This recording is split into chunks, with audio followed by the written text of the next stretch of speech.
again, Vince here from Hudson Bonsai, and today I'm just going to do a short video here of potting this swamp white oak, Quercus bicolor.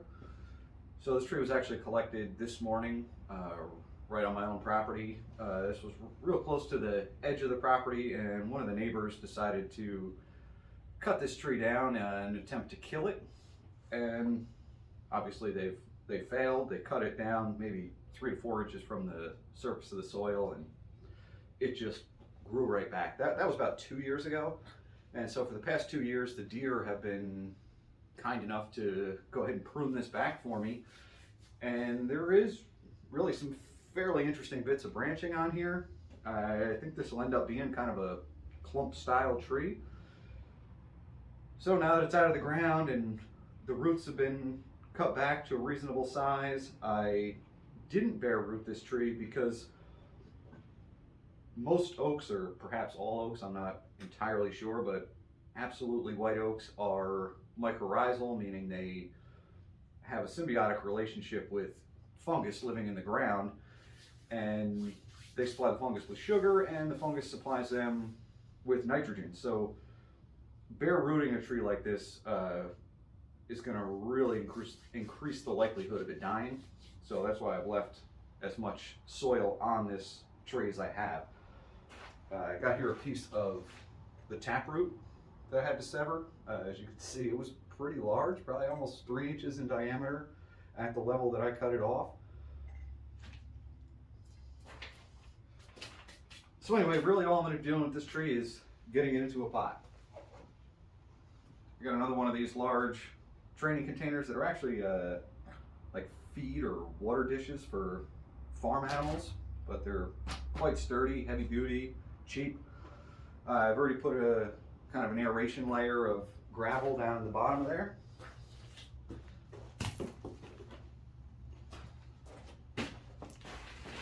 And I'm just going to be using what I generally use for freshly collected trees, or just trees that are going into very large containers.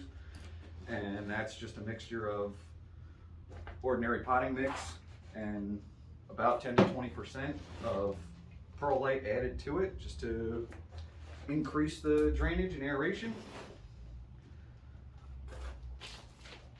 Find that works quite well, and it's also quite cheap.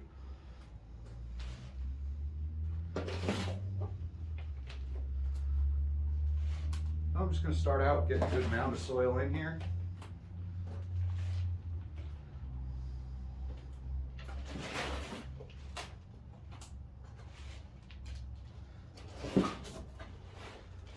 I'm not going to be tying this tree in.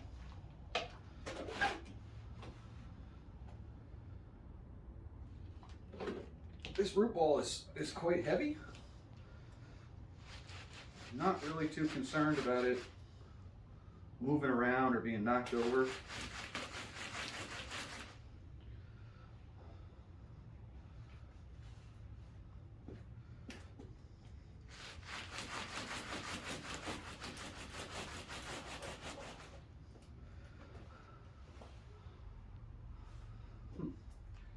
That's going to be about all I can get out of this container. There may be a few of these really high roots here that end up not making it into the soil.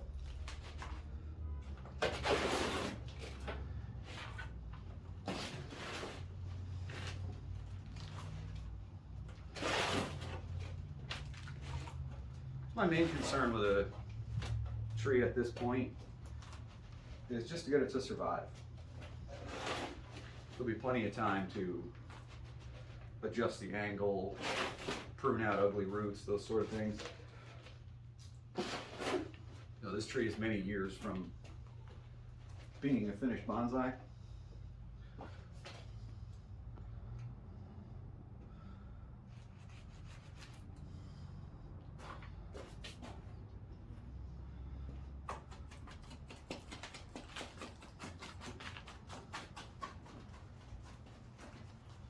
You notice I removed the soil to the point after I had already cut the roots to where most of the roots were sticking out beyond that root ball, where the soil was anyway.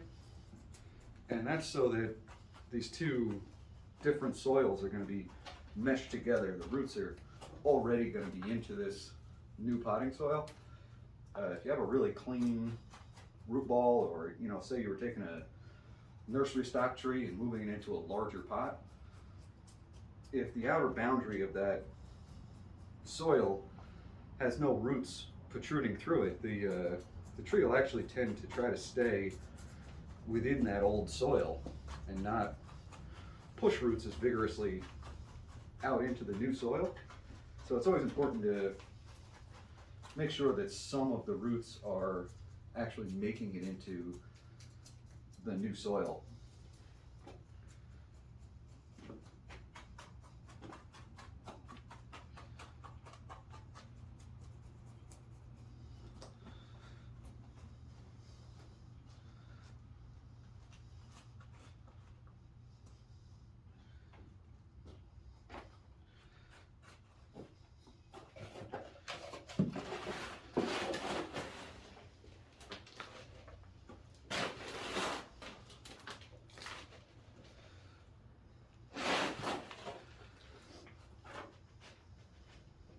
It's actually the first time I've collected an oak, or at least an oak of, anything more than a seedling. So this is kind of a new experiment for me.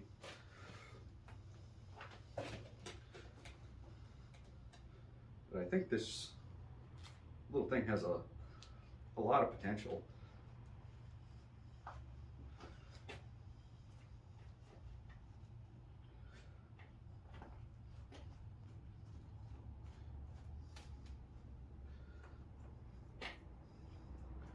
And like I said, there's a root here that's most likely not going to survive. It's above the soil level, but where I cut that taproot off is sitting right on the bottom of the container. I can't go any deeper. If I had a deeper container, I guess I could have used that, but I don't have anything deeper that has the circumference that I need for this tree.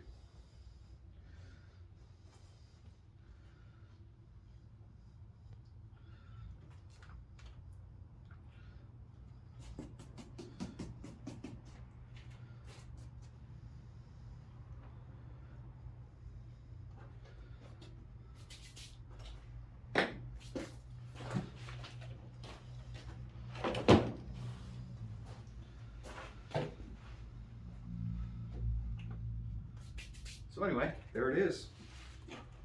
Oh, it's quite heavy. There's a big old lump of white oak wood in there that's quite heavy on its own.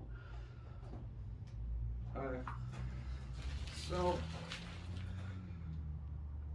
there is quite a few branches, and they're coming from a lot of different points. I think I'll be moving this around, like I said, making a clump style bonsai out of this.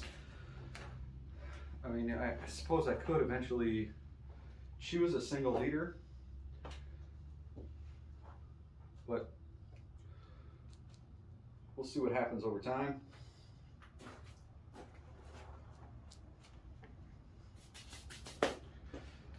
Anyway, that's going to do it for this tree. I'll take this back out into the garden, water it, and at my leisure, I'll shred up some moss and cover the surface so that that moss will start to establish itself over this summer, and that may help with some of these roots that are a bit too high.